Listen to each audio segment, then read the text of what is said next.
Okay, it's a Wednesday, and that's time to bring in our good friend, Dr. Joe Congini from Sports Medicine Center at Akron Children's Hospital. Good morning, Dr. Joe. How are you this morning? Hey, Ray, I'm hanging in there, trying to stay cool. And you and I kind of predicted a week ago that we were going to probably have to move up our usual talk when we start talking about heat in our part of the country. I mean, we're in the spring yet. We're still not in summer, and we're talking about an early heat wave for athletes. And it kind of coincides, Ray, with what you and I have talked about a few times, the extended spring practice schedules that the Ohio high school has laid out over the last couple of years, and really really even elongated this year, is that high school athletes are able to practice during these periods of time in the spring, and that kind of collides with this early heat wave, and I have a couple of things that I wanted to talk about that today. All right, sounds perfect, because that's right on. I mean, it looks like we're going to be hot all summer long. So we'll start simple. I mean, first of all, obviously, there's no question, hydration is really important. Plenty of fluids. One of the things people don't realize, though, is it's very important to replace the fluids that you lose on a day if you are outside, if you are practicing sports. When we get into cumulative weight loss and cumulative hydration status problems, that's when we're really going to get into problems. That really leads to some of the heat illness issues like cramping and exhaustion. And so make sure that you replace when you're out on a day like yesterday or today. That's important, number one. Number two, with this new system that's built in, Ray, for practices, there's plenty of practice flexibility. I understand through 30-some years of knowing about athletes having to practice in the fall is that there's only a certain time, limit, and coaches feel like they have to get their practices in. We right now are in a period in June. Come on, we have a lot of practice flexibility. Coaches could move the practices to more favorable times from the standpoint of days of the week, from the standpoint of time of the day. There's a lot of practice flexibility. We're calling our coaches on basically a daily basis. Our trainers are calling and tell them, hey, there's plenty of summer to make up any of the practices that are being missed in the early part of the year.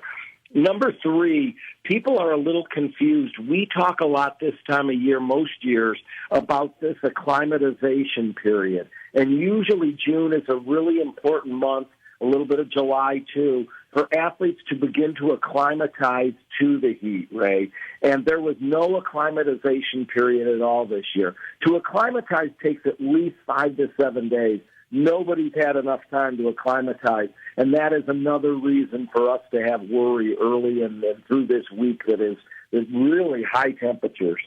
Number 5 on my list of things that I want to talk about is really understanding the temperature versus the heat index.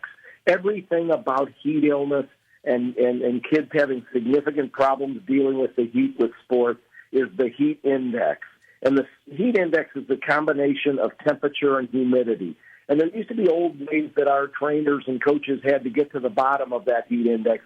Now many of the smartphones actually have this combination of heat index and temperature. And it'll tell you immediately at what it'll be at 8 o'clock in the morning and what it'll be at noon and what it'll be at 3 o'clock. And so use those devices, use that technology to understand heat illness. And when we're getting into those red zones of heat illness, get those kids off the field. We have flexibility to practice at other times of the year. It's absolutely necessary to do that. One more thing, Ray, is beginning to understand when kids are getting into the heat illness issue, and that is going from heat cramps and heat exhaustion to heat stroke. So we know with heat exhaustion and heat cramps, these kids are sweating profusely. They may tell you they're feeling really weak. They have cramps. They're tired, but they're talking to you and they're alert and other things. When we start moving over to heat stroke, their skin gets dry and flushed, and they get confusion and even loss of consciousness. We don't have much time when they move over into heat stroke. We have about a half hour to get that turned around.